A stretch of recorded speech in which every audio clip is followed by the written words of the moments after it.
so sometimes the cancer cells, either through the bloodstream, through the lymphatic system, through direct connection, can spread into these delicate spaces surrounding the brain and the spinal cord. And when that happens, that is leptomeningeal disease, otherwise known as also LMD. Like, how does this happen? What's going on to make cancer go there rather than other places maybe it more commonly goes? Yeah, so good question. We know that a lot of cancers can have a tendency to spread to the brain, and there's a lot of different ways it can do that. Usually the brain, the spine, the meninges that we just talked about, they're protected by the blood-brain barrier.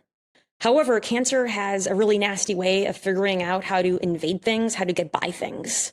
And as I mentioned, briefly, sometimes this occurs through the bloodstream, and via the bloodstream, they can kind of break down some of that protective element of the blood-brain barrier. And we're still learning a lot more about how cancer cells do that, what makes some cancer cells more prone to be able to spread to the brain than others. And as we learn more about the tumor biology, how it can invade either through the bloodstream, through the lymphatic system, which is another kind of highway throughout the body of transportation, we're trying to learn more how we can prevent it, how we can make sure that the treatments we give can really get to the areas we want them to get to, including the brain, the spine, and the cerebral spinal fluid, all of these delicate layers that offer such good protection to your body and to these delicate organs.